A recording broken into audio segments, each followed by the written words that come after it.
Es responsable Provida del Ecuador, es doctora honoris causa de la Universidad Santo Tomás de Asunción, Paraguay. Es miembro de la Asociación Ecuatoriana de Ex Becarios del Estado de Israel. Ex integrante del Frente Revolucionario de Mujeres Ecuatorianas. Miembro de la Red Nacional de Organizaciones Provida y Familia del Ecuador. Es conferencista invitada a varios encuentros y seminarios internacionales Provida y Familia en México, Paraguay, Perú, Colombia, Bolivia, Estados Unidos, Argentina y Ecuador. Conferencista en el Encuentro Mundial de las Familias en Valencia, España, en el año 2005. Y en el Encuentro Mundial Provida en Perú y México. Es voluntaria del proyecto Viñedos de Raquel para asistencia y apoyo a mujeres con síndrome post-aborto. Los dejo con Amparito Medina. Bueno, quiero empezar dando gracias a Dios porque me ha permitido estar aquí esta mañana. Gracias por haberme llenado de tanto amor, de tanto cariño, de tantos mimos. Realmente los argentinos, que siempre tienen la fama de ser muy fríos, muy parcos, han roto toda la fama internacional que tenían. Me han mimado tanto que ya casi termino hablando argentino, de verdad. No, muchas gracias. Dios les pague el cariño, pero sobre todo hay algo que me llevo profundamente grabado en mi corazón, algo que lo viví anoche y que ojalá podríamos sacarlo a la luz pública y que todo el mundo sepa. Y es la alegría del católico, la alegría del cristiano, el verles cantar aquí a los sacerdotes, a los seminaristas, el verle actuar al sacerdote así, realmente es eso, o sea, somos seres humanos y amamos a Dios y Dios transforma nuestra vida y nos convertimos en seres totalmente diferentes. El amor de Dios, que ahí es cuando uno recuerda la frase que Jesús nos prometió a todos, que todos aquellos que estemos unidos en Cristo somos la familia y somos esos hermanos que tenemos. Pues ayer yo vi y me llevo grabado en el corazón el saber que tengo una familia en Argentina, unos hermanos en Argentina, que me los regaló Dios, y eso vale más que la sangre.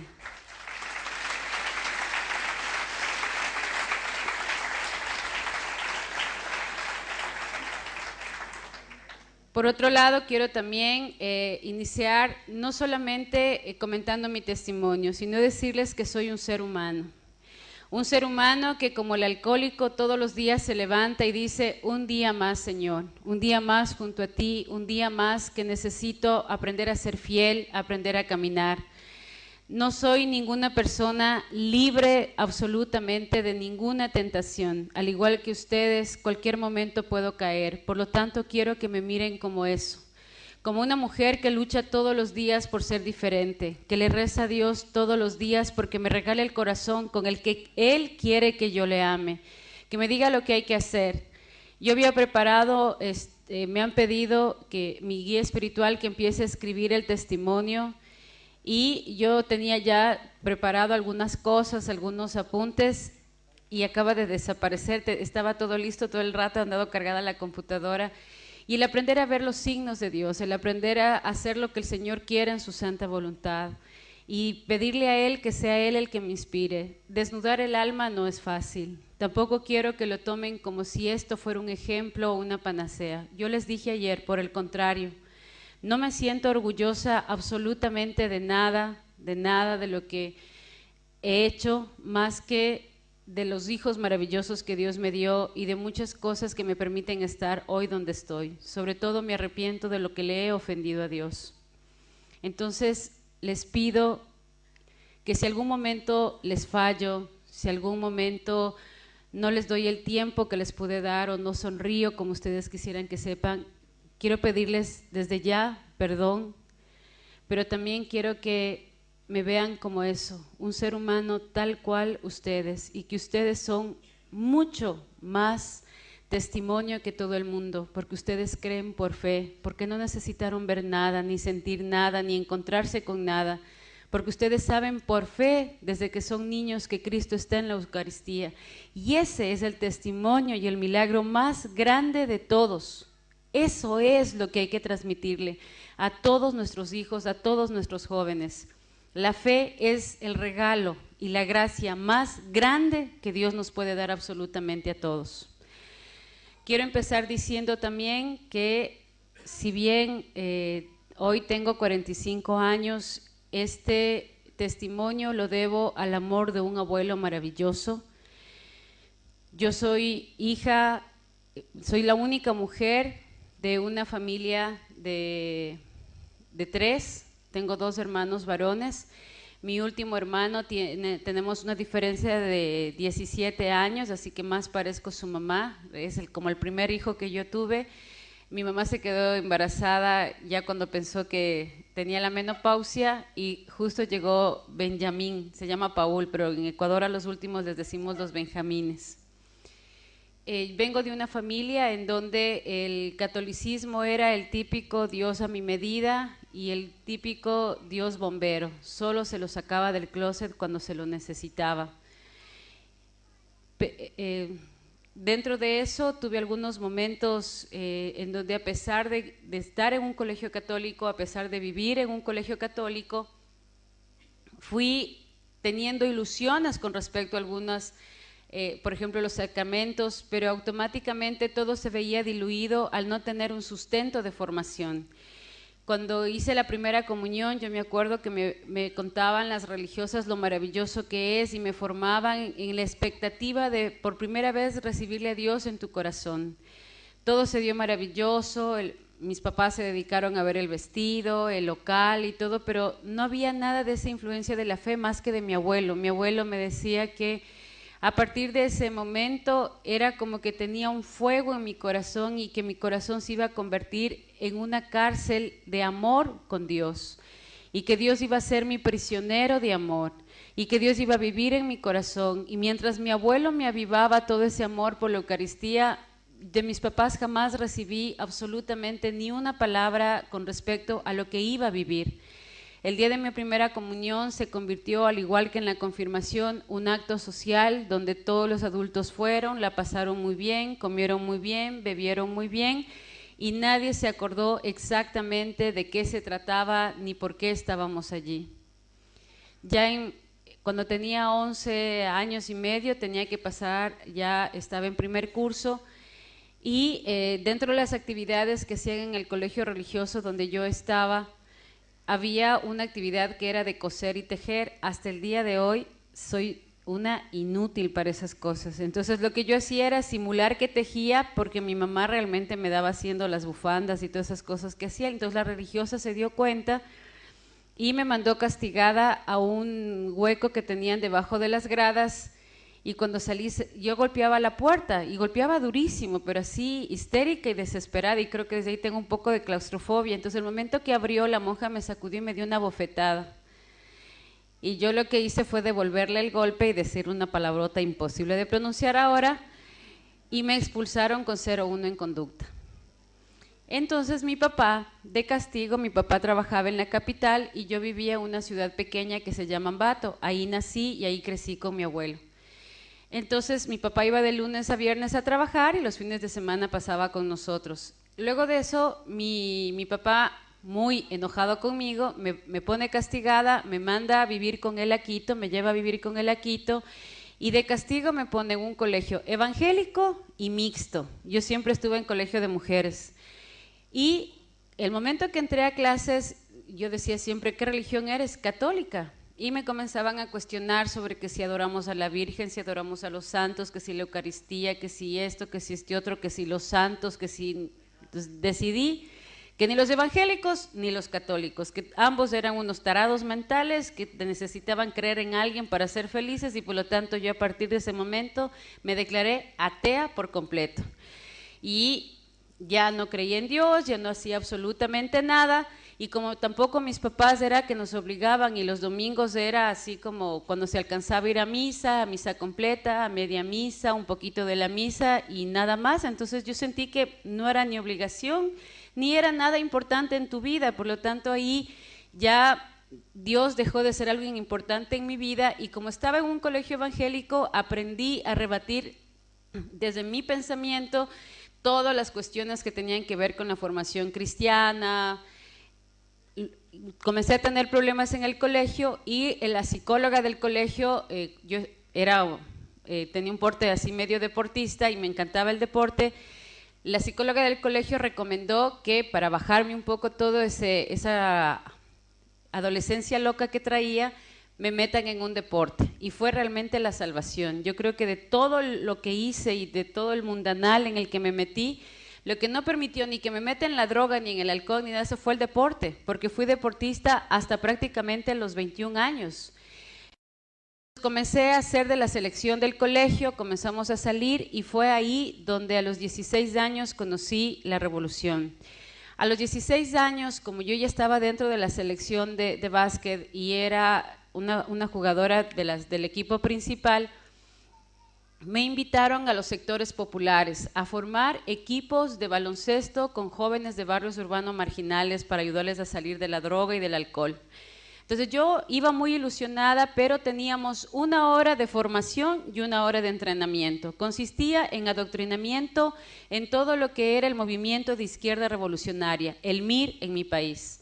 Y a través del deporte comencé a conocer los barrios urbanos marginales, comencé a trabajar con jóvenes, me enseñaban todo lo que son técnicas de liderazgo, técnica de participación con jóvenes, empecé a conocer el odio y la lucha de clases, es decir, los ricos son los malos, el Norteamérica es lo peor, es el enemigo el que tienes que vencer, tenemos que ser mucho más duros, tenemos que sacar a los obreros de la esclavitud en la que viven, empezamos a hacer huelgas también, teníamos compañeros obviamente más grandes, que lo que hacían era invitar a los sindicatos, hacían tablas matemáticas con respecto a cuánto gana el obrero, cuánto ganan ellos, cuánto ganan los empresarios y cómo empezar a pedir alzas salariales. Íbamos a conocer a gente que no tenía casa, que pagaba mucho dinero por un cuarto, que tenían que compartir baños. Empezar a conocer a mujeres que estaban viviendo violencia intrafamiliar porque los hombres les pegaban, venían borrachos, las violaban, se embarazaban de esas violaciones. Entonces entendí que el hombre era lo peor que le puede pasar a una mujer y empezamos a trabajar con las mujeres, a darles herramientas. Si es que viene tu marido y te va a pegar, agarra la mamá cuchara, agarra el sartén y dáselo en la cabeza para que no te pegue, y tienes que empoderarte y tienes que ser fuerte y tienes que salir de esta violencia en la que vives en tu casa. Déjale a tu marido, ¿por qué tienes que aguantar?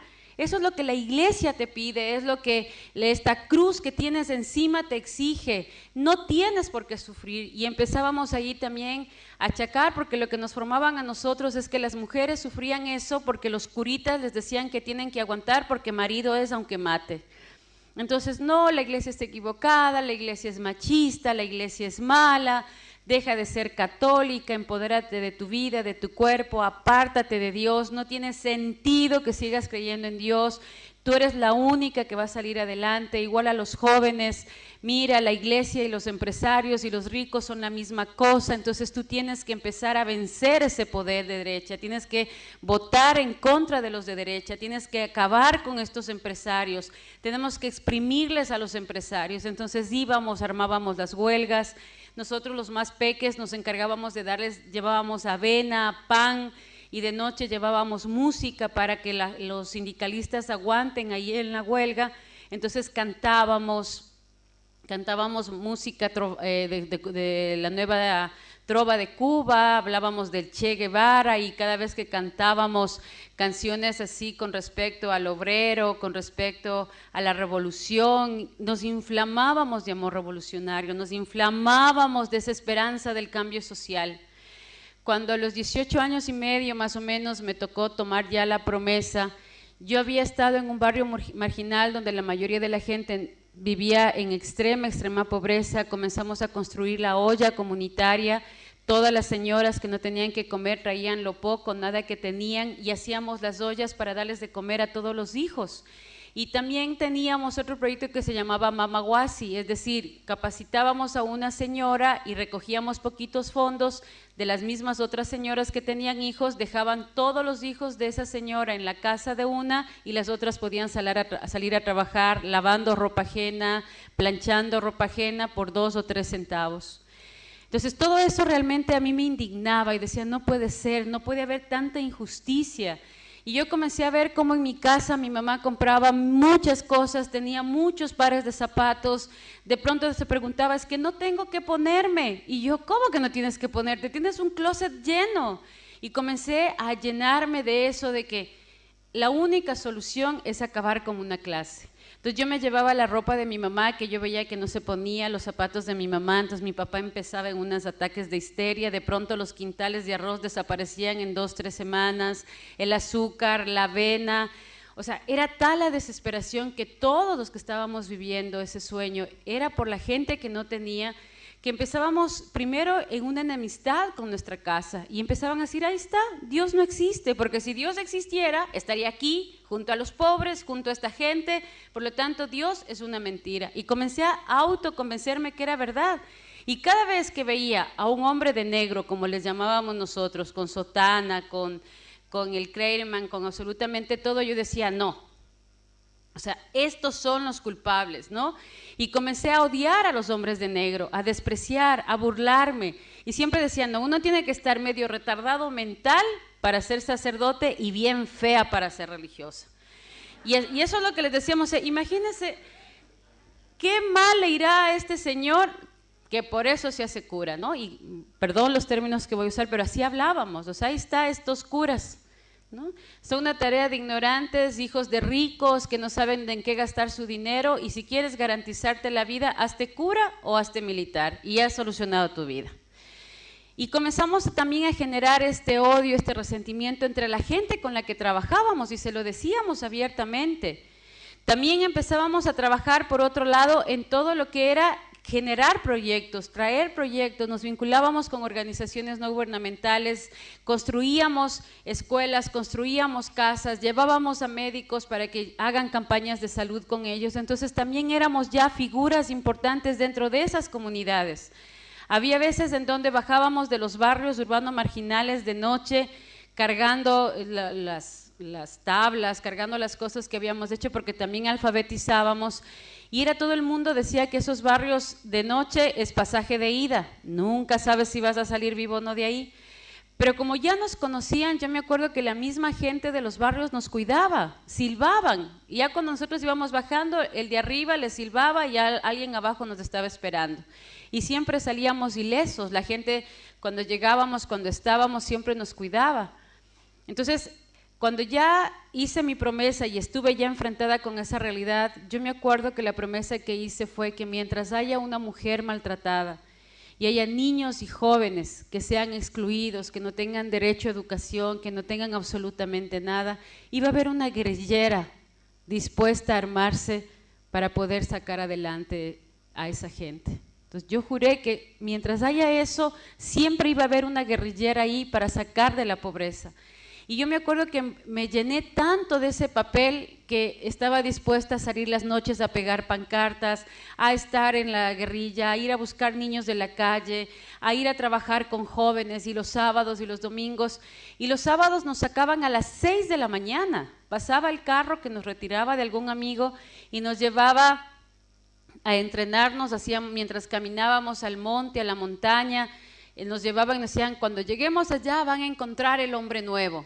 Y cargábamos mochilas como parte del entrenamiento y nos decían qué era la izquierda, quién era el Che, por qué era importante cambiar meter la revolución, cambiar la sociedad, acabar con los ricos, tomarnos las fábricas, empezar a darle fortaleza a los sindicatos porque ellos eran los culpables. Y subíamos caminando, llegábamos 11, 12 de la mañana y cuando preguntábamos ¿y dónde está el hombre nuevo? Nos quedaban viendo y decías, tú eres el hombre nuevo, tú eres ese hombre nuevo que ha logrado vencer el obstáculo de la montaña, que ha logrado comprometerse con la causa revolucionaria, que ha logrado llenarse del espíritu revolucionario. Patria o muerte, compañera. revolución o la vida, compañera. Y nosotros decíamos sí, patria o muerte, y salíamos llenos de revolución, llenos de ganas de acabar con todos los ricos, con todos los curas, con todas las monjas. Y luego nos ponían a pescar a los curitas que estén solos, que no tengan quien les cuide, que estén botados en la montaña, y nos llevaban a zonas rurales. Y veíamos ahí a un padrecito que estaba solito, sobre todo los que recién llegaban, y a ellos cuando recién llegaban decíamos, a este lo tenemos que sacar, a este verás, le acabamos el sueño de ser curita en cuestión de 2 o 3 segundos. Y le poníamos chicas bonitas que le coqueteen, que le digan lo guapo que es, que le inviten a comer, al punto que muchas veces nosotros les llevábamos comida, le decíamos, vea padre, yo no soy católico, pero le voy a ayudar, ya, le voy a ayudar, vea lo buena gente que soy. Yo me encargo de las mujeres. Después de la misa, nosotros empezamos a trabajar con los jóvenes y trabajamos con las mujeres. Y al principio, claro, nos decían, no, mire, no, empezábamos en unos debates filosóficos. Yo me acuerdo tan claro una vez en una zona que se llama Quero, un sacerdote en Riva, en la montaña, muy jovencito, recién salido, tendría unos 6, 7 años y ordenado de sacerdote, que estaba ahí de párroco. Le metíamos chicas guapísimas y él siempre muy fiel, muy piadoso. Decíamos, este cura, ¿cómo le doblegamos? Total, les llevábamos comida, organizábamos las mujeres, él siempre estaba pendiente de qué decíamos, de qué hacíamos con los jóvenes, decía, no es así, si van a hacer eso, entonces yo ya no les dejo trabajar más con los chicos, ya no les dejo trabajar más con las mujeres. Hasta que en una ocasión volvimos a subir un fin de semana y golpeábamos la puerta, no habría nadie, preguntamos ahí a las señoras y dicen, no sé, el curita desde el miércoles no asoma, ¿qué también le habrá pasado? Decíamos, pero qué raro, si él siempre está, y además, ¿quién va a dar misa?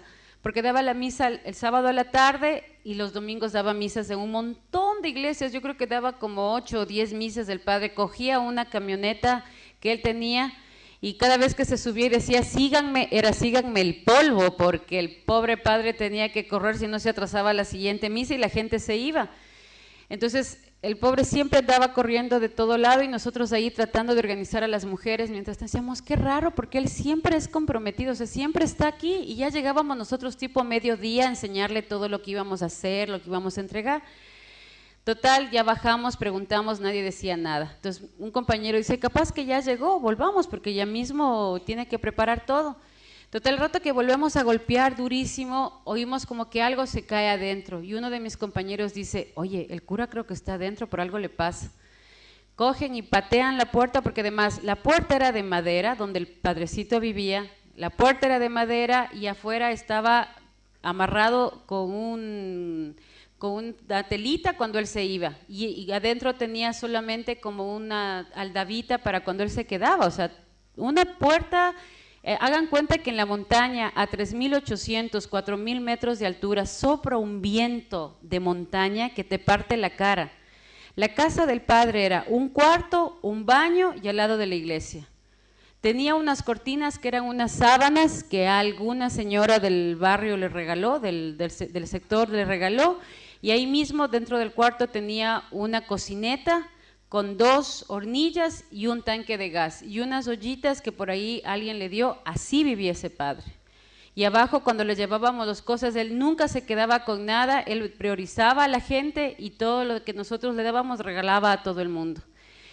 Entonces, cuando se botó algo, la patada fue suficiente para abrir la puerta, y el rato que entramos, el padre desde el día miércoles estaba deshidratado totalmente, nadie le había preguntado ni siquiera cómo estaba, si tenía que comer, si no tenía que comer, si estaba enfermo, si estaba sano, y sin embargo, cuando todo el mundo estaba bien, el padre daba misa, todo el mundo se le acercaba, padrecito tendrá ropita, padrecito tendrá comida, padrecito mi marido, padrecito estoy viuda, padrecito los guaguas, padrecito la escuela.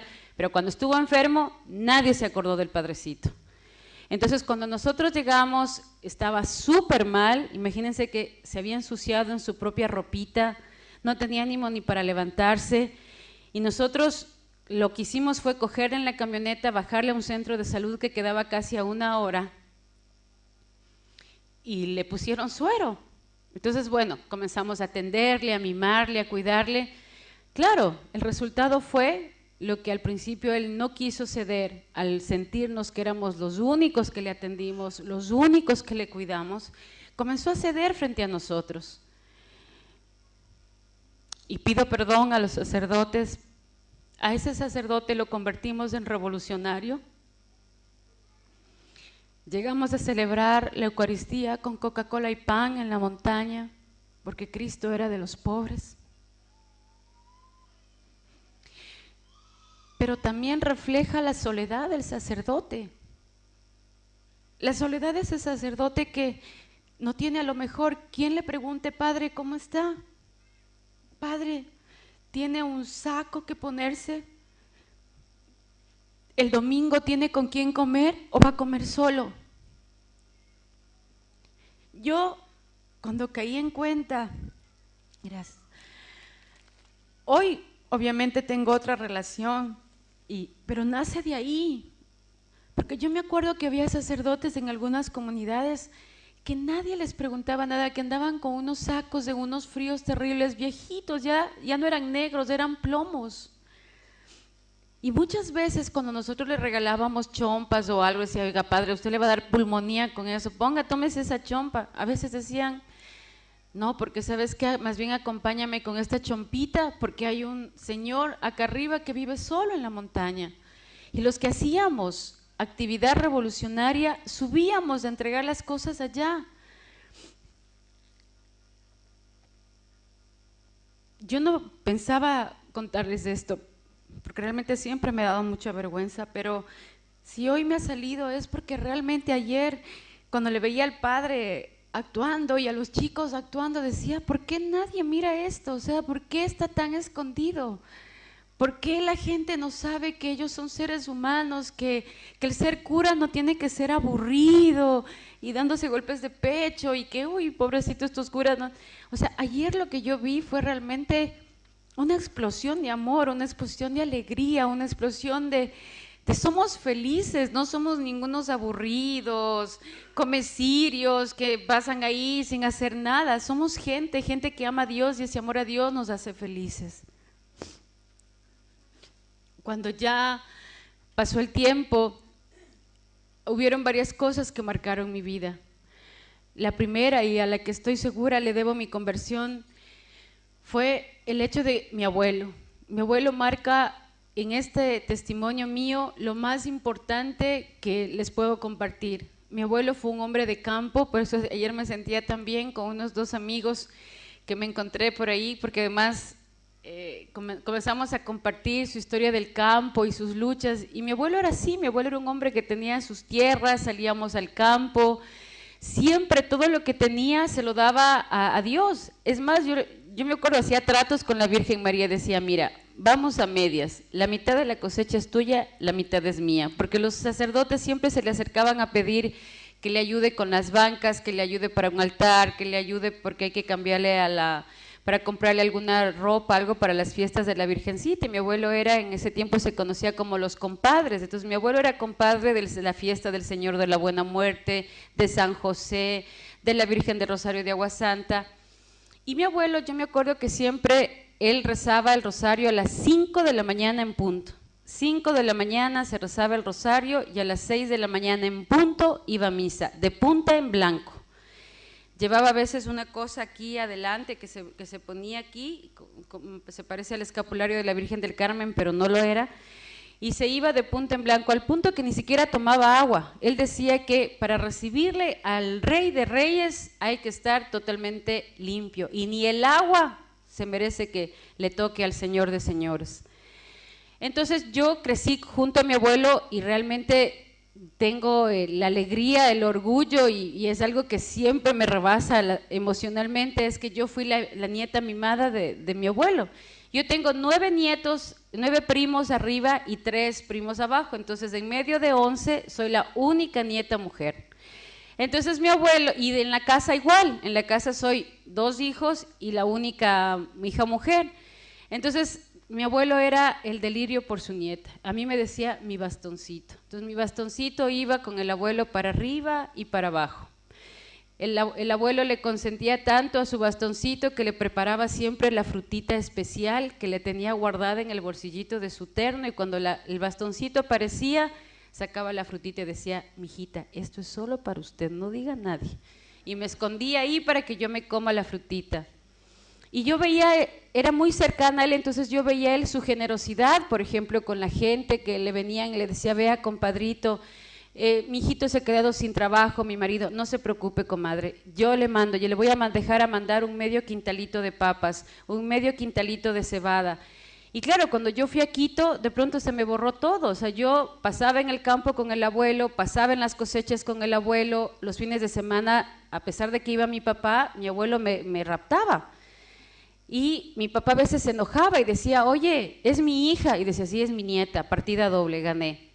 O sea, además, estoy hablando del abuelo patriarca, o sea, no estoy hablando del abuelito así como ahora medio moderno, no, el abuelo patriarca, que de una mirada a todo el mundo nos ponía firmes. O sea, tú sabías que habías hecho algo, no porque te decían que eres malcriado, no.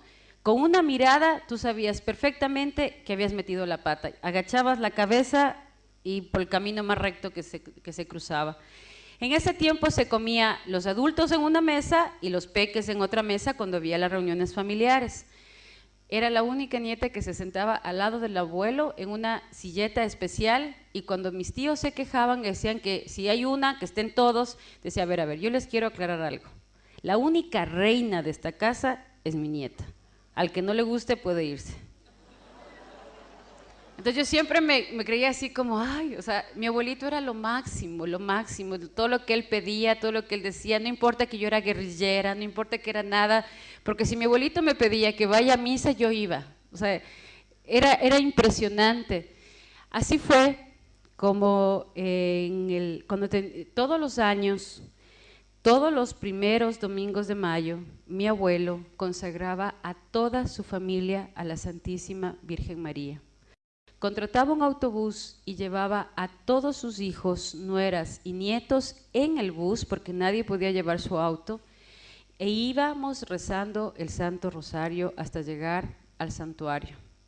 Y no podías rezar así como: Dios te salve María llena. Decía: fuerte, no te oigo, como hombre, Dios te salve María llena. Entonces íbamos todo el camino rezando, rezábamos como 3 rosarios de ida, 3 rosarios de vuelta, y claro, a veces ya no te daba, pero él era fiel. Entonces llegaba, oíamos la Santa Misa y ya le conocían los sacerdotes, entonces nos acercaba a toda la familia y nos hacía la consagración a la Santísima Virgen María.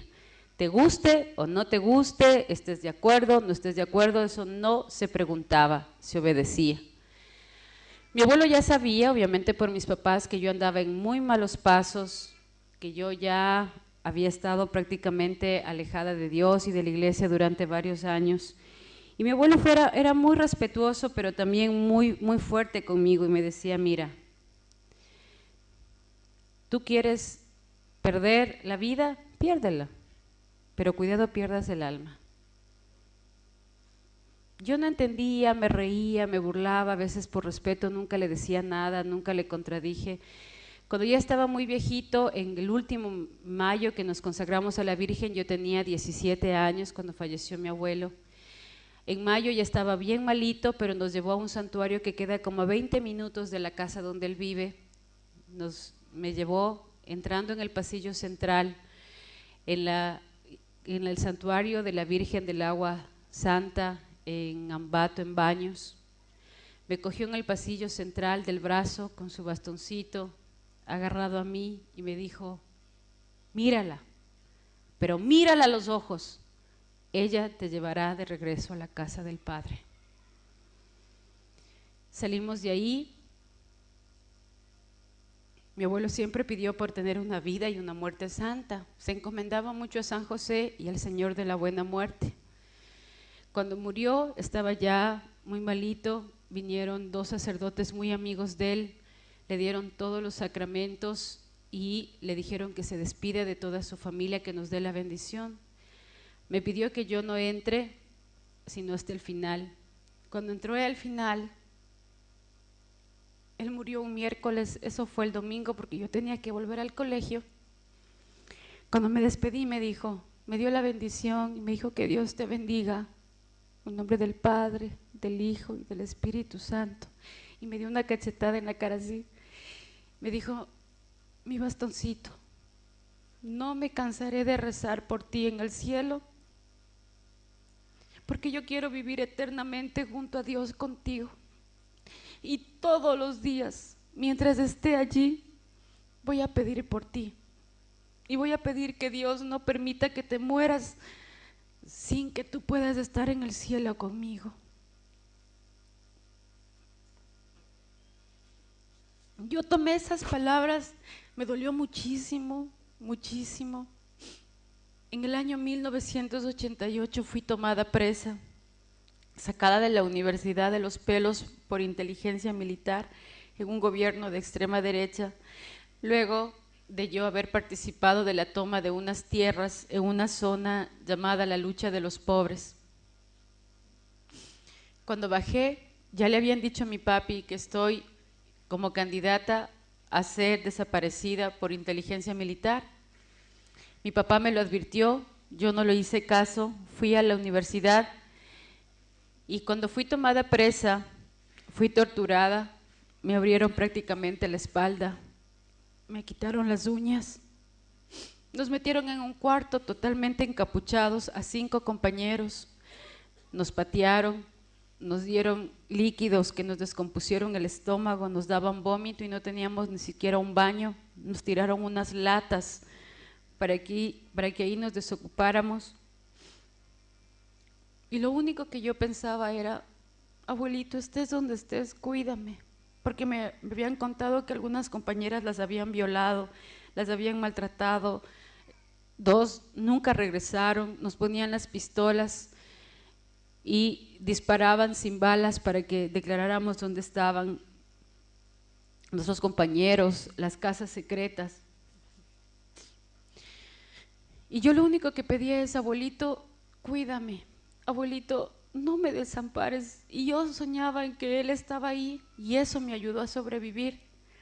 Mi papá me encontró y de castigo en 1988 me mandó a España a estudiar a un instituto del Opus Dei y a una casa donde iban muchas residentes del Opus Dei en San Sebastián, España. Y lo único que me pidió fue que los viernes, a las reuniones de los viernes, no podía dejar de asistir. Entonces yo tenía un sacerdote que iba al círculo todos los viernes y cuando me tocaba confesión y guía espiritual, que nunca lo hacía, era para trenzarme en una discusión filosófica con el sacerdote. Es más, yo me preparaba con todo lo mejor de Marx, de Engels y de todo el Che Guevara para demostrarle al padre que si él se hace revolucionario, le va a ir mejor que de cura. Y el padre también iba dispuesto a salvar el alma de esta pecadora. Entonces, yo creo que muchas de las cosas que yo sé hoy de doctrina y todo era gracias a ese padre, Pachi Zulay, les encomiendo en sus oraciones, santo sacerdote, que nunca se cansó. O sea, todo el tiempo que yo estuve estudiando ahí en San Sebastián, él todos los viernes sabía que tenía combate boxístico con y a veces me llamaba a preguntar los fines de semana, Amparo, ¿y no quieres venir? Aquí hay una actividad de jóvenes, de mujeres y todo. Yo, padre, paso, muchas gracias. Entonces, bueno, en España mi vida cambió porque inmediatamente que salgo de la cárcel, mi papá el siguiente día me embarcó en el primer vuelo que se le cruzó, me mandó a San Sebastián y ahí pasé. Un tiempo fui a Leta y no me gustó para nada, no era la revolución que yo soñaba, la revolución de los pobres, la revolución de las mujeres, era una cuestión política media complicada, que sí, que los vascorros, que el euskera, y dije, no, esto no es lo mío. A veces iba, participaba, pero nunca me vinculé para nada con ellos, más que los conocí de cerca. Había una señora ecuatoriana casada con uno de los dirigentes de este grupo, entonces a veces iba a comer a su casa, participaba, pero nunca le encontré mucha gracia. Pero en cambio me ayudó mucho, uno porque mi vida se pacificó, me dediqué a ser estudiante, comencé a hacer actividades culturales, tomé terapia para poder sanar muchas de las cosas de todo el proceso ese que viví cuando fui torturada, tomada presa. Realmente fueron 2 años maravillosos. Y volví porque mi mamá me dijo, mijita, te estamos extrañando mucho, ¿por qué no te vienes unos días a pasar acá? Y yo sabía que iba a caer en la tentación. Dije, no, yo sabía que iba a volver. Regresé en el año 1990 y efectivamente el gobierno de extrema derecha había sido ya ganado por un gobierno en democracia, por un gobierno de izquierda. Entonces yo ya podía volver. Varios de mis compañeros y amigos estaban dentro del poder. Entonces cuando llegué, apenas llegué, uno de ellos, muy ligado a Osvaldo Guayasamín, me dice, Amparo, estoy de ministro de Educación, quiero que me ayudes como asesora. A los 21 años, recién graduada de la universidad, que te digan que vas a ser asesora de un ministro de Educación, dije, wow, me quedo. ¿Dónde firmo? Me quedé y nuevamente empecé con todo este proceso de la izquierda, de la revolución. Hicimos un proyecto de alfabetización, donde metíamos toda la doctrina con Mafalda, con todo lo que era la revolución, para que aprendan a leer la gente. En la campaña de alfabetización les poníamos canciones del Che Guevara, poníamos conceptos de tú eres un obrero oprimido por el empresario, y hacíamos cuentas en donde poníamos cuánto gana un empresario y cuánto gana un obrero, para que aprendan a sumar, a restar y se den cuenta que realmente eran esclavos, cosas por el estilo, en la campaña de alfabetización. Entonces, bueno, cuando ya salimos de la campaña de alfabetización, en 1990 cometo uno de los errores más grandes y sacrílegos contra la iglesia. Utilicé a la iglesia para poder hacer varios matrimonios religiosos, entre comillas, con el sacramento del matrimonio, entre ellos yo misma, para poder establecer casas de seguridad, quitarnos a inteligencia militar de encima, y en nuestras casas poner el armamento necesario para poder hacer la primera toma indígena de todo el continente latinoamericano, en oposición a los famosos 500 años de conquista española. Y así fue como en 1992, primero en 1990, sucede algo que también marcó mi vida. A pesar del pecado tan grande que cometí, Dios se acordó de mí. Yo me acuerdo el día que estaba en la iglesia, era justo la iglesia de la Virgen de Czestochowa. Yo le miraba y las palabras de mi abuelo me retumbaban en la cabeza y me decía, ella te llevará a la casa del Padre. No la podía ver, no veía el cuadro. Éramos un grupo de hippies que no sabía ni cuándo había que levantarse, ni cuándo había que arrodillarse. El Padre algo sospechaba que pasaba, pero como teníamos otro padre que ya era de izquierda, que inclusive llegó a ser rector de una universidad en el Ecuador, que luego ya fue sacado de la iglesia porque realmente no estaba haciendo bien las cosas. Él nos ayudó, entonces las cosas siguieron, pero yo sabía en el fondo que estaba haciendo mal, yo sabía en el fondo que me estaba equivocando. Luego de eso quedé embarazada de mi primera hija, del comandante del grupo en el que yo estaba. Justo fue el tiempo en que me habían pedido que ya era hora que salga a hacer una actividad mucho más radical, que debía ir a La Guajira o debería ya irme a formar en Colombia para poder establecer una nueva lucha armada en el Ecuador. Ya estaba con absolutamente todo listo y esa semana que debía ya embarcarme, me enteré que estaba embarazada. Yo fue así como, aborto. Cuando le conté al papá de mi primera hija, me dijo, pero tú ya sabes lo que tienes que hacer. O sea, ni siquiera me lo tienes que preguntar. Entre tú y yo no hay nada, porque así se les trata a las mujeres en la guerrilla. Somos objetos, somos simplemente centros de placer, pero nosotras, como somos feministas y como hacemos con nuestro cuerpo lo que nos da la gana, hacemos el juego y punto, sin pensar que puede haber consecuencias de eso. Pero esta fue la consecuencia más hermosa que me pudo pasar. Le debo la vida a mi hija, porque a lo mejor si no hubiera aparecido ella en mi vida, hoy estaría muerta o presa, metida un tiro en medio de la selva. No sé qué hubiera pasado de mi vida, pero gracias a Dios, cuando hablé con el comandante y me dijo, mira, es tu problema, tú ya sabes lo que tienes que hacer, lo único que te digo es que en 3 días embarcas y te vas. Yo salí de ahí, estuve en una hamaca y cuando estás en la selva no ves ni el sol, no ves absolutamente nada.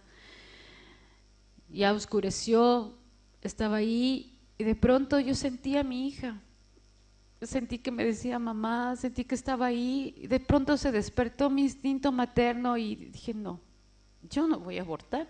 Además, luego de la tortura, yo quedé dañada un ovario y el útero.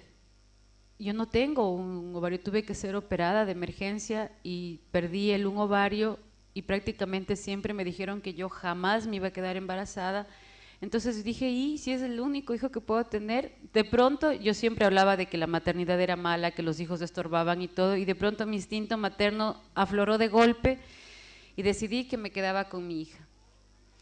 Cuando mi papá se enteró lo que había hecho por la iglesia, se enteró que estaba embarazada, se acercó un día y me dijo, haz cuenta que hoy enterraste a tu padre. Nunca más en la vida quiero verte, nunca más en la vida quiero que sepas de mí, sales de esta casa y para mí has muerto. Hoy he enterrado a mi hija. Salí de la casa embarazada, sin guerrilla, porque cuando les comenté que no iba a abortar, ahí tuve la ayuda de un viejo guerrillero, un formador de guerrilleros, que hasta ahora le quiero mucho porque a él se debe también mi hija, a pesar de que no es ni católico ni nada. Pero él me dijo algo, me dijo, mira, el derecho a decidir de las mujeres es por si quieren y por si no quieren. O sea, si tú quieres, es tu problema. O sea, yo no te puedo obligar que no. Tú quieres, tenlo, es tu problema. Eso es derecho a decidir. Dije, sí, ¿no? Es el derecho a decidir. Fui, hablé. Entonces me paré súper fuerte y dije, mira, mi decisión es esta. Les guste o no les guste. No voy, me quedo aquí y tengo el respaldo de fulano de tal, que es el que me va a apoyar. Fui y efectivamente él fue ministro de Educación, me ayudó a dirigir un proyecto, me dio dinero para montar un proyecto de educación preescolar no formal y así fue como me quedé en mi país, estuve con mi hija y en 1992 vuelve la burra al trigo y vuelvo a la revolución famosa, vuelvo a hacer una marcha, pero ahí estaba mi hija, era una marcha con actividades culturales, mi hija estaba disfrazada de girasol. Y cuando estaba disfrazada, ahí adelante caminaba, nosotros íbamos atrás pintando en las paredes, la mentira de los 500 años, abajo la iglesia, quítate la cruz de encima, en fin, una serie de barbaridades. Alguien grita, militares. Y yo en vez de correr para el lado contrario, mi instinto materno era mi hija, estaba ahí adelante. Entonces yo salí corriendo tras mi hija y ese rato, claro, me pegaron una patada por la espalda, me tumbaron al piso, me pusieron así, me pusieron la capucha y yo oí a mi hija gritar. No sé de dónde saqué fuerzas para medio levantar la capucha y le vi a mi hija con los ojos desorbitados que gritaba mamá, mamá, mamá y desesperada por lanzarse donde mí y unas señoras que le cogían y alguien me dice, compañera, deme un número de teléfono, un número de teléfono. Y yo, mientras me tiraban al camión, grité el número de teléfono de mi papá y mientras gritaba el número de teléfono de papá decía, ¿dónde se va a ir? ¿Quién le está llevando? Yo no conocía a nadie. Y yo les decía, compañeros, mi hija, por favor. Alguien me dijo, tranquila, compañera, tranquila, yo me encargo. ¿Cuál es su código? Camarada Manuela. Ya, perfecto, no hay problema. Tal grupo, tal número. No se preocupe, compañera, nosotros le ayudamos. Y claro, mi papá, con el amor de padre maravilloso, a pesar de todas las barbaridades que le hizo, volvió nuevamente a buscar a su hija, a sacarla. Esta vez él no me fue a recibir y le mandó a mi mamá y a mi hermano. Mis papás no conocían a mi hija, nunca la habían visto.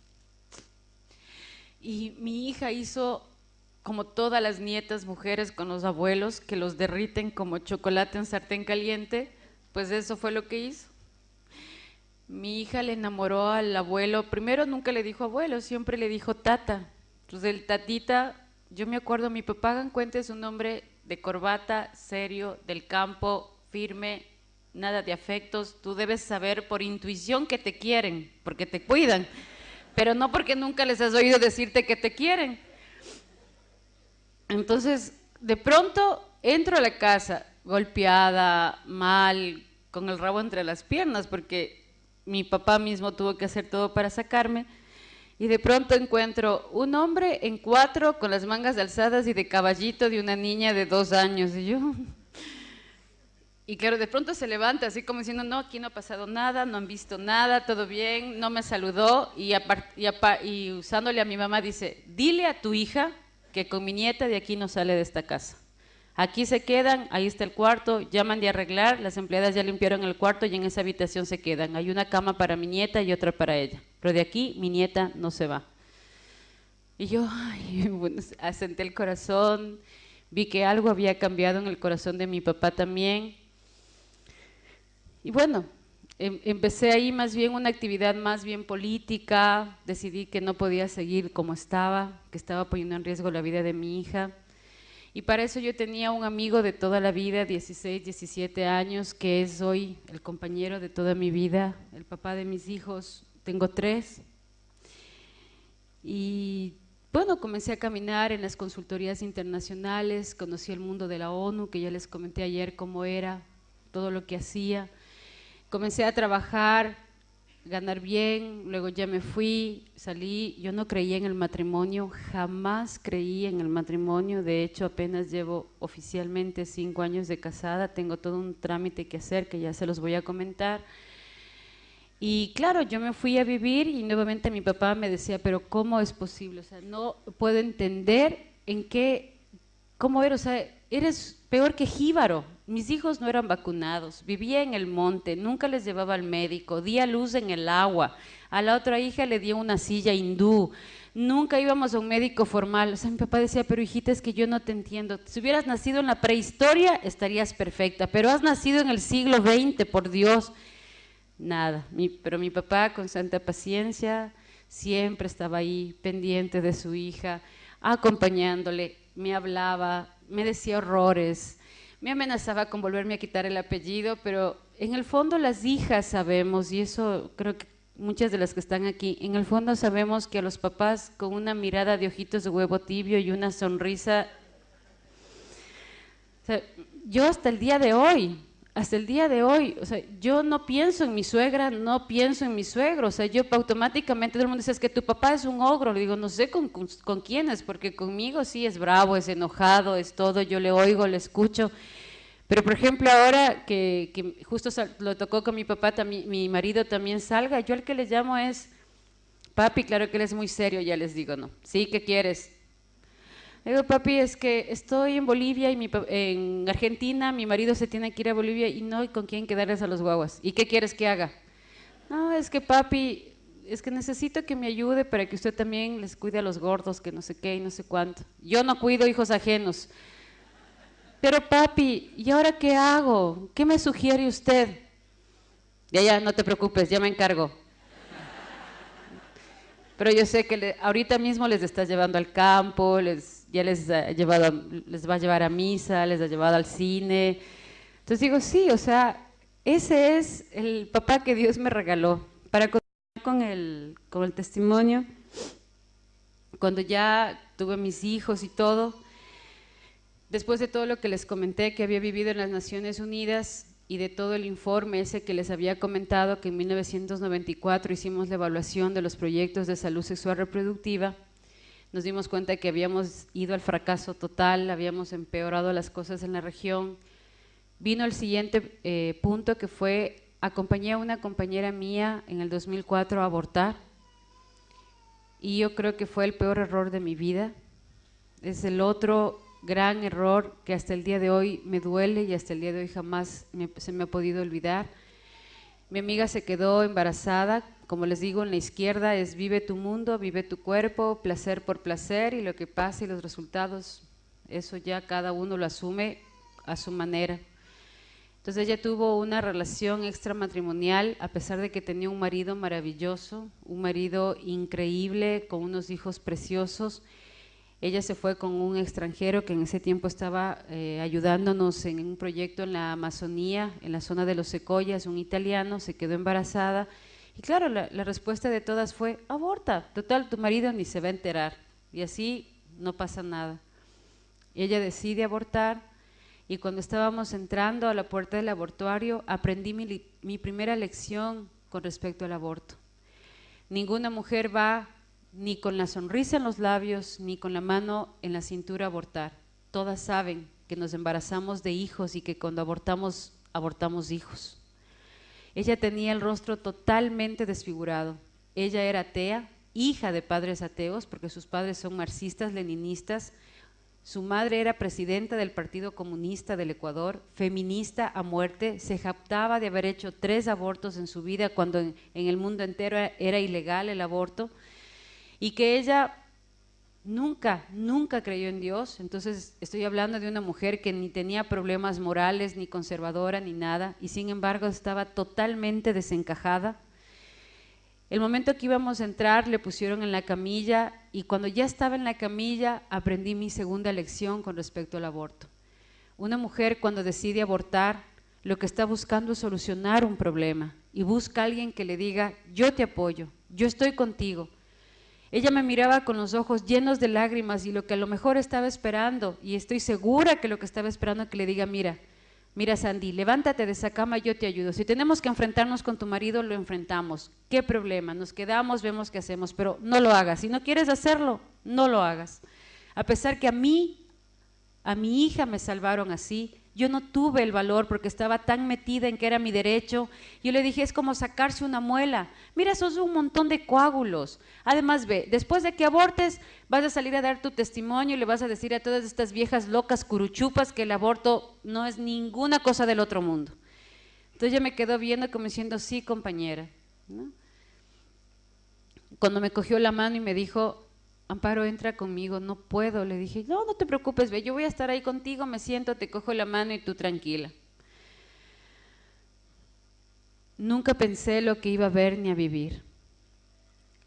Lo que vi y lo que olí y lo que escuché era la carnicería humana personificada fuera del escritorio. Una cosa es decir en el escritorio: viva la salud sexual reproductiva, viva el género, viva el aborto, viva la anticoncepción, pero cuando estás ahí oliendo a sangre, oyendo una succionadora que hasta el día de hoy jamás me voy a olvidar cómo absorbe pedazos de piel, pedazos de brazos, pedazos de pierna, cuando ves que lo que cae en el coso ese de vidrio, en el trasto de vidrio que hay ahí, en la botella de vidrio, ves lo que cae sangre, ves que cae piel, huele a sangre. Lo que queda en ese frasco son restos humanos, y eso es algo que tú jamás lo vas a poder olvidar.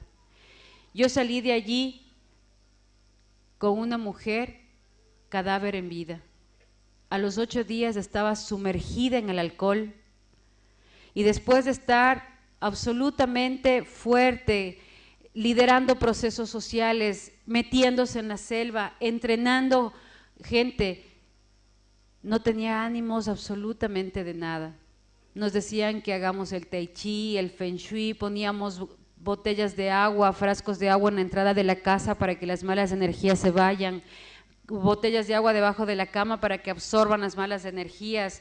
Cambiamos la posición de la cama para que esté más energetizada, pusimos piedras, le pusieron piedras, fuimos donde chamanes, nos bañaron en cascadas, nos fuimos a hacer tai chi, fuimos tras un maestro ascendido. Nada, absolutamente nada. Ella empeoraba, empezó a usar cocaína, le metieron por primera vez un fin de semana a un centro de rehabilitación, salió de ahí. Estaba de un genio insoportable, a todo el mundo odiaba. Cada vez que me veía a mí me decía: ¿qué vienes? ¿Vienes a ver a la asesina? Le decía: Sandy, no. Cuando ya ella realmente comenzó un estado más crítico, comencé a averiguar y me resistía a creer que era síndrome posaborto. Comencé a leer qué es lo que estaba pasando y le decía: oye, esto de lo que dicen estas viejas locas de Provida, creo que es cierto.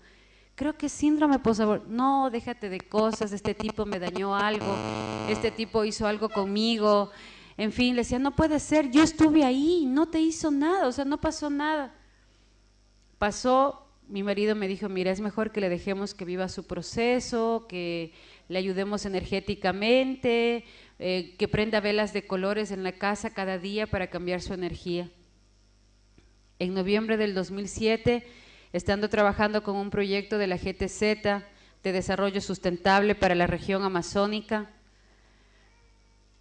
el gobierno del Ecuador estaba dispuesto a entregar varias miles de hectáreas a precio regalado a una empresa de palma africana. Y una vez que estaba listo el contrato, decidimos con la comunidad Secoya, varios grupos ecológicos, entre ellos Greenpeace, empezar todo lo que era una campaña para evitar que se levante bosque primario. Enredamos con cadenas a varios de las personas, varios jóvenes se enredaron con cadenas para evitar que estos bosques sean rotos. Salieron en cámaras de Greenpeace a través de la CNN las escenas.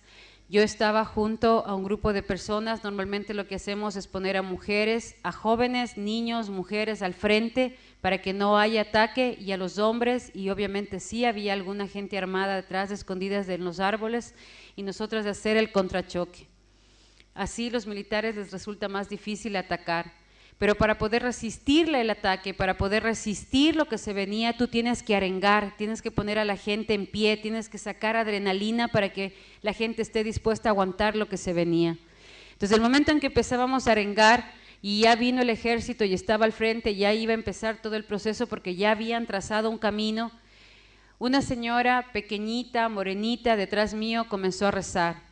Dios te salve María, y no tienen idea cómo a mí me descomponía eso, o sea, era lo peor que podía oír, era algo que me retumbaba.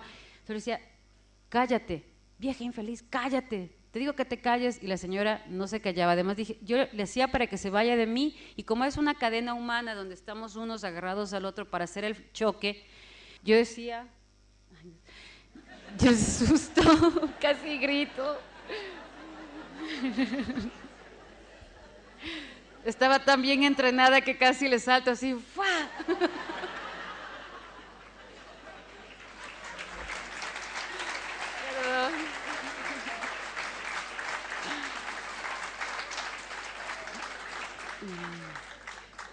Bueno, entonces el rato que ya la señora comienza a rezar, le pido a alguien que le quite de mi lado, y la señora era enganchada a mí, pero como pegada, y decía, Dios mío, o sea, quítale, le decía, oye, quítale a esta vieja de aquí, señora, vamos, Dios te salve María, y además como era Secoya, se hacía la que no entendía nada, porque así son muchos de los indígenas en mi país, o sea, que saben español, pero se hacen los que no entienden, a menos que sea para su interés, ¿no?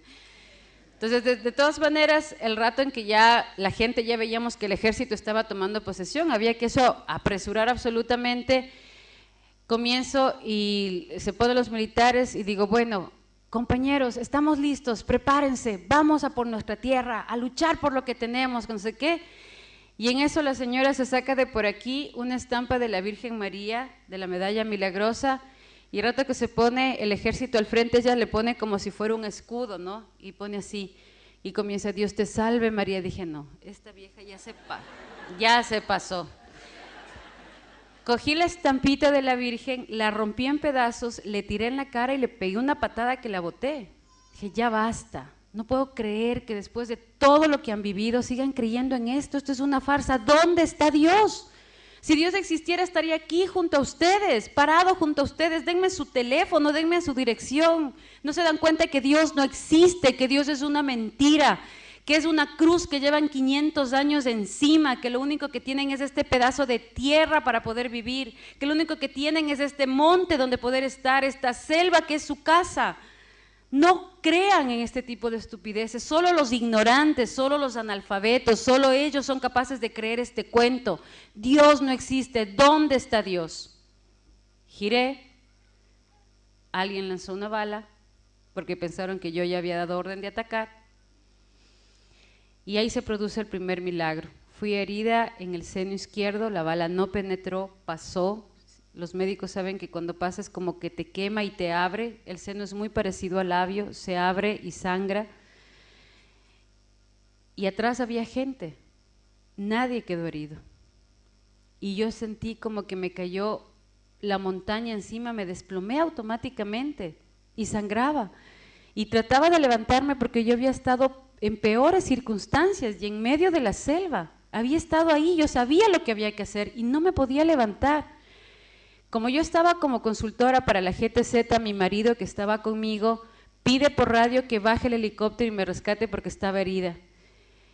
y enseña mi carnet de consultor internacional. Además, como yo ya había estado presa, mi marido dijo, no, no puede ser, la tercera vez tu papá me mata. Entonces, enseña el carnet, y el rato que enseña el carnet, el que estaba al frente del ejército dice, vea, la señora puede ser muy consultora internacional, pero es ciudadana ecuatoriana y se somete a las leyes ecuatorianas. Entonces mi marido da la orden, llévensela.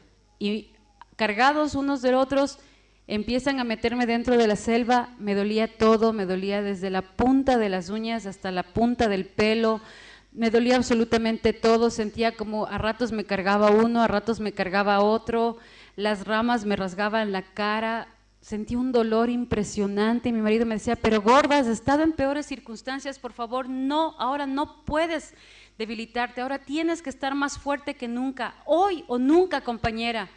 Compañera, usted puede, usted es aquí comandante, no decaiga. Y le decía, ya no puedo más, me duele mucho. Me decía, pero no es grave la herida, ¿qué te pasó? Me trataban de buscar si estaba a lo mejor golpeada, algo en otra parte, no encontraban. De pronto llegamos a una de las cabañas de los secoyas, me tiran encima de una cama como de madera y empiezan a ponerme emplastos de manteca de culebra y envueltos en unas hojas, y empiezan a soplarme alcohol y todo, me ponen el emplasto y yo sentía que me iba. Realmente ya no podía más, no resistía más. Y en eso mi marido me coge la mano y me dice, mi amor, no me dejes. Por favor, yo te pido, no me dejes. Tenemos 3 hijos, yo soy un inútil, no voy a poder sacar adelante a mis hijos. Yo te necesito, gorda, por favor, no cierres los ojos, no te duermas. Yo decía, ya no puedo más, ya no avanzo. Me decía, pero es que no estás nada, gorda, no estás nada, entiende que no, es un rasguño, no estás nada. Me decía, es que no sé qué me pasa, me duele todo. Decía, pero no cierres los ojos. Decía, es que ya no avanzo, yo siento que me voy. Me decía, no, por favor, no, entiende. Piensa en el Andrés, piensa en la Doménica. ¿Quién le va a mimar a la gordita? ¿Quién va a estar junto a mi bebé? Ya van a ser jóvenes, ¿quién les va a guiar? Por favor, no me dejes. Decía, ya no puedo. En eso, el momento en que sentí que ya me iba, comencé a respirar y a sentir una paz impresionante. Y entre el dolor que estaba viviendo y la paz que sentía, me dejé llevar por toda esa paz que sentía. Y de pronto, mientras me iba yendo, empecé a oír como alguien que cantaba un Ave María de Händel a lo lejos, pero es impresionante, con una voz maravillosa. Y yo me comencé a ir, y de pronto era como que abro los ojos y miro en el fondo un arco lleno de luz, y en el fondo veo una figura. Era una figura de mujer, pero lo que se veía era un manto turquesa, entre azul y turquesa, fuerte, que contrastaba con la luz que estaba allí. Y en eso, un adolescente de 16, 17 años me regresa a ver, con el manto que le cubría hasta los pies, un vestido blanco, un cinturón entre azul y turquesa, con sus manos abiertas, y me dice, mi pequeña, yo te amo. Y de pronto comencé a sentir que explotaba. Humanamente es imposible describirlo, imposible, porque sentía que una alegría me inundaba. Yo sabía que era la Virgen, pero sabía que era Dios. Y el momento en que la veía, lo primero que se me ocurrió preguntarle es, ¿por qué me dejaste? Y ella me responde, yo nunca te he dejado, siempre estuve contigo, tú soltaste tu mano, pero yo nunca te dejé. Inmediatamente que te sientes tan lleno de paz, de alegría, de dulzura, de todo, y sientes que algo en ti está así a punto de hacer explosión, empiezas a sentir que no eres digno de estar allí. Yo sentía que no me merecía estar allí, que no podía estar allí, que estaba muy sucia para estar allí, que estaba llena de mugre, de fango. Comencé a olerme y comencé a sentir que todo en mí apestaba, que todo en mí estaba sucio. Inmediatamente que yo empiezo a sentirme así, a lo lejos miro la imagen de un hombre totalmente desgarrado, totalmente lleno de sangre, abierto absolutamente cada parte de su piel, y comienzo a mirar ahí dentro de esa piel cada uno de mis pecados, cada una de todas las cosas terribles que había hecho. Y el momento en que veo que una corona le atravesaba la cabeza, veía que era Jesús y estaba clavándose con mis palabras cuando yo hablaba mal de los sacerdotes, hablaba mal de la iglesia, hacía pecar a los sacerdotes, clavaba una corona de espinas sobre su cabeza y comencé a desesperarme y trataba de quitar ese dolor, que era mi dolor, era su dolor. Veía mis pecados de lujuria, de vanidad, y de pronto sentí un grito estremecedor que venía de algún lado y le atravesaba su corazón. Eran llantos de niños. Nunca oí cuántos fueron. Solo fue un alarido y miles de alaridos a la vez. Todas son imágenes que corren una detrás de otra. No hay una secuencia de una sobre otra, todas vienen encima, unas detrás de otra. Y yo veía a lo lejos a esa joven hermosa que me veía y con su cara de dulzura me gritaba: haz algo, di algo. Y me miraba y yo veía cada uno de mis pecados, cómo seguían azotándole a Jesús, cómo iba desangrando, se iba destrozando, y yo seguía cayendo porque decía: no puedo estar aquí, no pude haber hecho todo eso, no puedo haber hecho eso. Y ahí fue cuando del fondo de mi corazón grité: Señor, perdón, perdón por todo lo que he hecho, perdón por mis pecados, perdón por mi lujuria, por mi mentira, perdón por lo que hice con tus hijos, perdón por lo que hice con los sacerdotes, con tu iglesia, perdón, perdón, perdón. Y en ese momento vi la imagen de mi abuelito, mucho más joven, que estaba de rodillas frente a la imagen de la Virgen y solo rezaba, ni siquiera veía lo que pasaba conmigo, él solo rezaba y rezaba y rezaba. Y el momento que comencé a pedir perdón, automáticamente sentí como que algo me jalaba de donde estaba. Y empecé a sentir como que me bañaba así, me limpiaba, me purificaba, y abrí mis ojos y estaba bañada debajo del crucifijo. Y lo que sí me acuerdo clarito es los pies del Señor, los tengo así, sus pies que goteaban toda la sangre así, y yo me siento bañada. Y cuando subí los ojos, yo esperé que alguien me diga: te portaste muy mal. Y el rato que lo vi una dulzura tan grande, nunca escuché su voz, solo miré sus ojos, pero sus ojos me hablaban y me decían: si tengo que volver a morir por ti, lo voy a hacer. Estoy aquí por ti, porque te amo, porque quiero que estés conmigo, porque quiero que bañes tu alma, porque quiero que vengas junto a mí. Y yo solo lo miraba y él me regalaba tanto amor, tanto amor. Y yo solo veía sus pies y quería besar sus pies. Y estaba tan cerca que lo único que pedía era misericordia, perdón. Después de eso pasaron muchas imágenes. Una de las imágenes finales que vi fue cuando la Virgencita me entrega un pañuelito grabado y bordado en el centro, la imagen del Sagrado Corazón de Jesús. Yo siempre andaba con todas las banderas del mundo: la bandera de las mujeres, la bandera de la revolución, la bandera de los homosexuales, la bandera del aborto, todas las banderas que se puedan imaginar. Entonces me entrega un pañuelito así, abierto, y me dice: deja la bandera de los hombres y toma la bandera de mi hijo. Esa te llevará de regreso a la casa del Padre.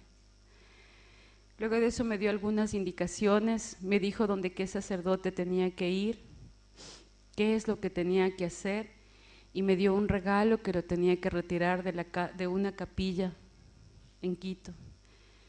Después de eso se dio el siguiente milagro, y es que al siguiente día me desperté y mi marido me decía: nunca, jamás en la vida te había visto como ese día que te despertaste. Dice, estabas fragante, parecía que te habías pegado un baño, pero de horas, de horas, de horas. Y de pronto abrí los ojos, me quitaron el emplasto, ya no me dolía nada y no tenía una sola herida, ni siquiera tengo un rasguño, y de lo cual pueden dar fe muchas de las personas que estaban allí, ni un rasguño. Es más, cuando me levanté, lo primero que abrí los ojos y le dije a mi marido, mi amor, Dios existe, te juro que Dios existe. Yo estuve con Él, estuve con la Virgen y de pronto fue como un estado de catarsis. Comencé a contar, mi marido me decía, tranquilízate, es el estado de estrés. Los chamanes me decían, es que la Pachamama en agradecimiento, la diosa no sé cuantito. Yo decía, no, fue la Virgen, de verdad, fue la Virgen. Me decían, bueno, compañera, sí, no se preocupe. Hay que darle unos calmantes a la señora para que se relaje. Yo decía, no. Y el momento en que me mandaron ya el helicóptero, pude salir, bajé a una zona que se llama Sucumbíos. Bajé, me subí, me estaban llevando ya a Quito. Yo me acuerdo que yo ya caminaba, cargaba y todo, y me decían, no, mi amor, despacito. Decía, no, yo estoy bien, ¿entiendes? Estoy bien, trataba de explicarle, nada. Entonces, cuando comencé a contarle, él lo asumía así como diciendo, ahora sí, tronó, ya está loca. De verdad, así me veía. Entonces, cuando ya yo le comencé a decir, me dice, mira, mi amor, hagamos una cosa. Le digo, no, es que yo me tengo que ir. Y mientras iba, yo iba pidiéndole a Dios, decía, Dios mío, que no se caiga el avión. De algo que estaba convencida era que si me moría, me iba a la quinta paila en el infierno. Y decía, no, yo tengo que confesarme. Y entonces, una de las imágenes que vi y que la Virgencita me señaló fue la Virgen del Perpetuo Socorro. Y me decía, ¿ves esa zapatilla que está ahí a punto de caerse de los dedos del niño Jesús? Ahí están todos los pecadores que ni siquiera saben que Dios existe, que odian a Dios, pero que se sostienen por la gracia y el amor de la oración de otros. Allí estabas tú, mi pequeña. Entonces yo decía, no, yo no quiero caerme de la zapatilla. Y decía, Señor, por favor, cógeme, no dejes que me caiga. Entonces yo todo el camino pensé que si se cae, hasta aquí llegamos. Entonces, bueno, después de eso le dije a mi marido que tenía que ir a un sitio donde la Virgencita me había dicho, y me decía, mira, vamos a ir solo para comprobarte que estás muy mal, mi amor. Después de eso aceptas del psiquiatra. Le dije, bueno, sí. Yo nunca había estado en casas de religiosos, ni de sacerdotes, ni de nada, absolutamente jamás en la vida. Entonces, el decirle que tenía que irme a una dirección donde había un sacerdote, además ya se pueden imaginar, yo en el año 1992, en la toma de las iglesias, al que actualmente hoy es el presidente de la Conferencia Episcopal, casi me lo entreno a golpes. Porque él, obviamente, hoy entiendo su afán de defender la iglesia. No era la iglesia, era el Santísimo. Y yo no entendía, le decía, pero oiga, o sea, ¿qué interés tiene por ese pedazo de pan? O sea, está loco. Él nos pedía que salgamos porque estábamos inclusive cocinando dentro de la iglesia. Al punto de que yo hasta le saqué una pistola y cuando dije, o sea, por favor, este es un edificio, son 4 paredes, pertenecen al pueblo ecuatoriano y todo. Entonces, claro, ya se pueden imaginar, mi marido decía, el rato que un cura te vea, te bota patadas. O sea, no puede ser. De todas maneras, con la fe del enamorado, porque ya me había enamorado y dije, de aquí no me saca nadie. Estaba con el corazón inflamado, la alegría, no me importaba lo que nadie me diga, lo que mi marido me diga, lo que mi papá me diga, nada. Cuando le conté a mi papá me decía lo que me faltaba. ¿Y ahora qué vas a hacer? Le digo, no, pero es que papá, entonces decidí que ya mejor buscaba ayuda en serio. Entonces fui y timbro y digo, disculpe, en esta casa vive el padre Ramitos, que en paz descanse, ya falleció hace 2 años. Me dice, sí, claro, ¿quién le busca? Amparo Medina. Perfecto, ya se acerca. Y mi marido ahí al otro lado como diciendo, existe, de verdad existe este padre. Salí, me senté, me puse a esperarle. Y en ese momento que le estaba esperando sale un señor mayorcito, delgadito, precioso, y le dije tal cual la Virgen me dijo. Entonces mi marido me dice, el rato que le digas que la Virgen te manda, te va a mandar al psiquiátrico. Y qué bueno, porque yo le voy a apoyar. Entonces me acerco y le digo, padre Ramitos, disculpe que le moleste, mi nombre es Amparo Medina y me manda la Santísima Virgen María a hablar con usted.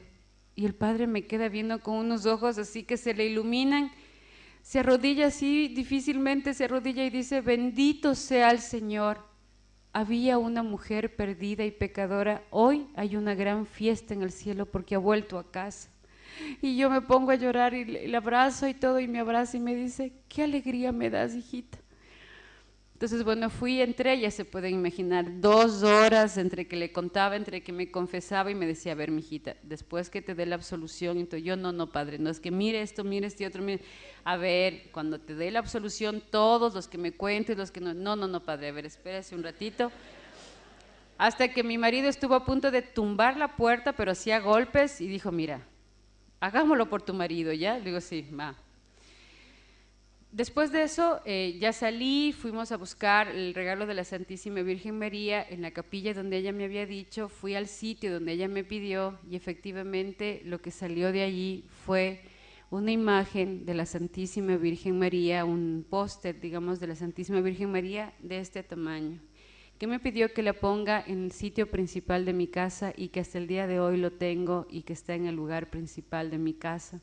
Es el regalo más hermoso que me ha dado y que está ahí conmigo y que me acompaña siempre. No lo pude poner desde el principio porque mi marido se moría cada vez que lo veía. Luego de eso tuve problemas muy graves. Mi marido realmente estaba muy preocupado por lo que me estaba pasando. Comencé a rezar el rosario. Tuve locuciones con la Santísima Virgen María aproximadamente 1 año. Siempre tuve el acompañamiento de un sacerdote. Cuando la situación en mi casa casi a los 3 meses se puso muy mal, porque mi marido quería realmente que empiece a tomar pastillas y empiece a ir a un psiquiátrico, el sacerdote me dijo: Amparo, hay un sacerdote que acompañó a una vidente cuando hubo la aparición del Cajas, yo creo que voy a hablar con él y te voy a mandar allá. Te vamos a mandar 3 semanas. Pídele a la Virgen María que ella sea la que interceda y sane todo esto que está pasando. Si es de Dios, que las cosas se den en voluntad de Dios.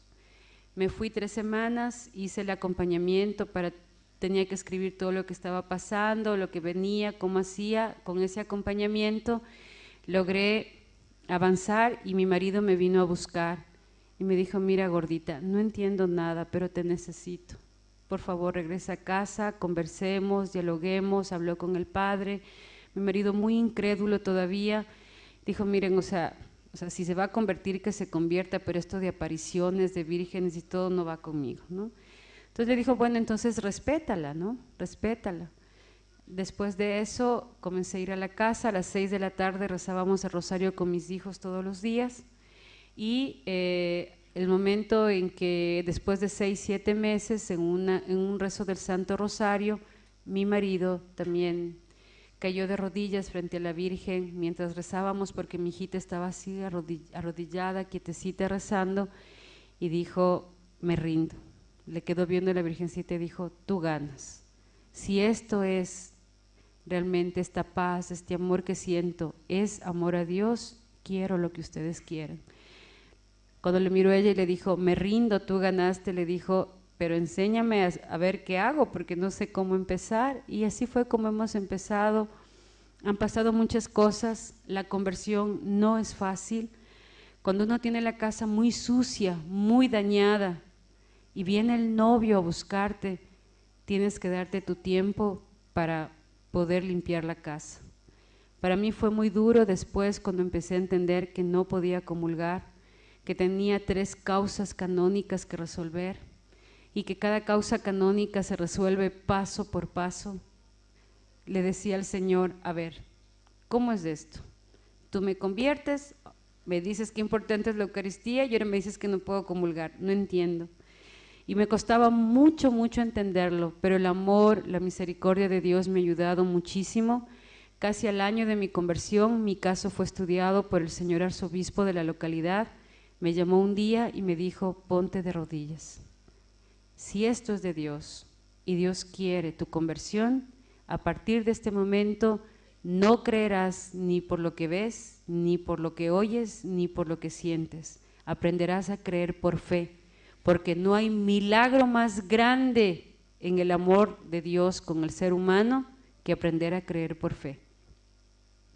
8 días antes de eso, la Santísima Virgen María me había dado ya prácticamente su preparación para esa despedida. Me dijo: mi pequeña, aunque no me veas, aunque no me escuches, aunque no me sientas, yo siempre estaré contigo. Estaré contigo delante tuyo para guiarte, detrás tuyo para protegerte, bajo tuyo para sostenerte y junto a ti para acompañarte. Esa es la oración que hago todos los días y le pido a la Virgen María que siempre esté conmigo y siempre tengo la seguridad que está conmigo, que nunca me deja y que de su mano llevaré a la casa del Padre. Después de eso las locuciones terminaron, tuve 3 meses de mucha aridez porque fue muy difícil. He empezado a caminar, 2 de los casos que tenía con los penitenciarios de Roma se han solucionado, me falta el tercero. Espero que este año el Señor me permita volver a comulgar. Estuve 4 años comulgando, luego me dijeron que tenía que esperar. Llevo ya prácticamente en este mes de julio 1 año sin poder acercarme a la comunión y no entiendo cómo muchos que lo pueden hacer no lo hacen. No entiendo cómo muchos que dicen que reconocen al Señor en la Eucaristía no lo veneran y no lo respetan. No tienen idea lo que es estar hambriento del Señor, saber que Él con tu sangre, con su amor, con su corazón, topa el tuyo. Es como topar el manto del Señor, su corazón, su vida. Y yo cada vez que veo a la gente que se acerca y digo: Señor, yo lo hago de manera espiritual. No permitas que me mueras sin poder llevarte dentro de mí.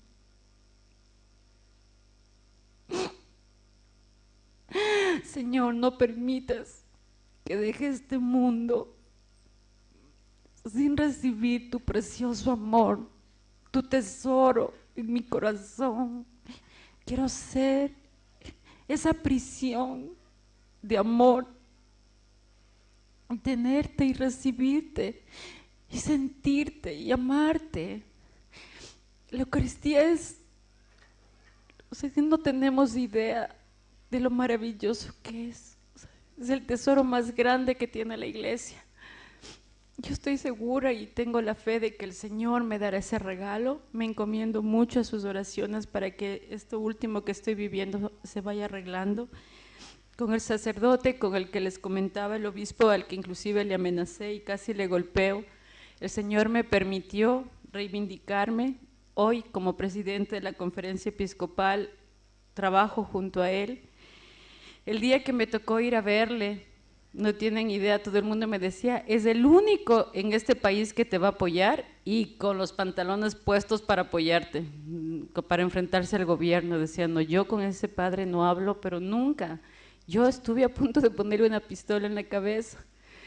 Y cuando de pronto fuimos, les dije: miren, yo les espero afuera, ustedes entren, hablan con él, le presentan la propuesta de los grupos Pro Vida y me avisan. El rato que estábamos en la puerta del arzobispado, en la oficina de él, me dicen: ya no te preocupes, ya nosotros entramos. Y uno de ellos me jala y me pone al frente y me dice: mire, monseñor, a quién le hemos traído. Y yo, y mi primera reacción fue ponerme de rodillas y él me jala así, me queda viendo y le digo: monseñor, perdóneme. Me queda viendo y me dice: qué alegría me da verte, no sabes cuánto he rezado por ti. Y me abraza y yo: ay, monseñor, qué pena, ¿no? Y hoy me llevo bien, o sea, me llevo bien y fue la primera lección de que el católico ama y reza por sus enemigos todos los días. Luego me reivindiqué y me reencontré con el Opus Dei, que para mí era algo así como el Ku Klux Klan. Cuando ya estuve en mi proceso de provida, me mandaron a donde un monseñor que se llama Larrea Holguín, el mejor constitucionalista. Si pueden entrar a la página web, bajen todos los escritos legales de él. No hay mejor compendio de estudio pro vida y familia que lo que él escribe. Cuando estuve con él, mi hijo un día, cuando ya tenía 8 y medio, 9 años, me dice: mami, ¿se puede tener un padre espiritual muerto? Le digo: si es santo, creo que sí, hijito, yo no sé. Dice: es que yo ya sé lo que quiero ser de grande, sacerdote y santo como San José María Escrivá de Balaguer, y yo ¡oh! Le quedé viendo al cielo y le dije, a ver, vamos despacio, ya soy católica, pero de ahí al Opus Dei, o sea, no te mandes, ya te estás pasando. Entonces después de eso yo decía, bueno, travesura de un niño. Lo resulta que mi hijo vio un dibujo animado en EWTN de la vida de San José María y se enamoró de San José María, lo flechó. Y yo decía, bueno, cosas de niños, ya le va a pasar. Y todos los días era, mami, ¿sabías cómo se llama la mamá de San José María? En el internet encontré la biografía de San José. Decía, Dios mío. Y montó una obra, mami, se llama Opus Dei y ya existe en Ecuador y que no sé qué y que no sé cuánto. Hasta que se enteró que habría un club de niños del Opus Dei en el Ecuador. Ahí fue cuando ya dije, a ver, me fui muy ingenua porque en ese tiempo no diferenciaba de un sacerdote, de un obispo, de un cardenal, absolutamente nada. Me voy donde era obispo, entonces le digo, padre, disculpe que le moleste, le quiero hacer una pregunta bien indiscreta, usted disculpe. ¿Usted ha oído hablar del Opus Dei? Me queda viendo como diciendo, esta sí, no sabe ni dónde está. Me dice, hija, ¿no sabes en la casa en la que estás? Le digo, no. ¿Has visto algo raro aquí? ¿Has visto gente que se tortura, paredes rasguñadas? Le digo, no. Estás en una casa del Opus Dei. Y yo, ¡ah! Menos mal no le dije que se parecía al Ku Klux Klan, porque ahí sí creo que me botaba. Entonces ahí le conté lo de mi hijo, se puso muy, muy contento y mi hijo comenzó a ir al círculo, luego fue mi hija, luego yo también comencé a ir al círculo y realmente le debo mi formación, porque imagínense, yo que salía de la nueva era, algo en otro movimiento así medio raro, tenía que tener algo que me ponga firme y con buena formación, si no, perdida la señora. Entonces sí, gracias a Dios me he ido reencontrando con Dios, me he ido reencontrando con la iglesia, he ido entendiendo muchas cosas, que Dios es orden, que la conversión no es un acto de magia de la noche a la mañana. He ido aprendiendo que hay que comprometerse con Dios y que Dios jamás nos deja, que es generoso al 100%, Él nunca se deja ganar en generosidad, que todo lo que tú trabajas por Él y para Él, Él te llena de bendiciones, tu hogar, tu familia, y que no hay nada más hermoso en el mundo que estar de regreso en casa. Y se lo debo al amor de un abuelo maravilloso, que 25 años rezó por su nieta para que hoy esté aquí frente a ustedes para decirles que no hay nada más hermoso que el amor de Dios, que no hay madre más mediadora de nosotros que la Virgen María, y que las oraciones de ustedes como papás y como abuelos jamás son desoídas. Dios las está escuchando, no perdamos la fe, y no hay nada más hermoso que esta iglesia católica, apostólica y romana a la que le debo mi salvación. Muchas gracias.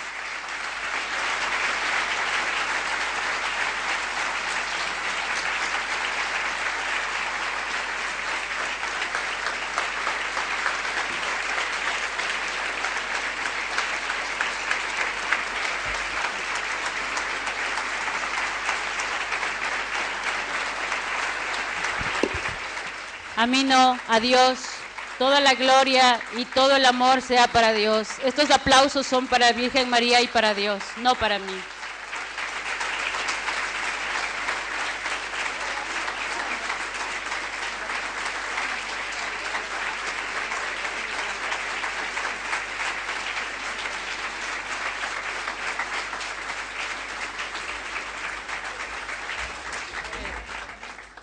Yo solamente quiero dejarles un mensaje final, es un video que llama a todos nosotros a militar, a ser comprometidos con Dios.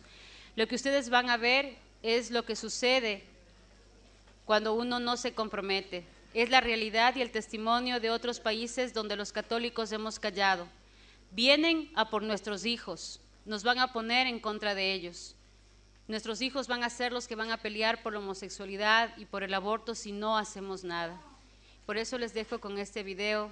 Dios le pague, que el Señor les bendiga y que nos mantenga unidos en oración en Cristo y María Santísima. Muchas gracias.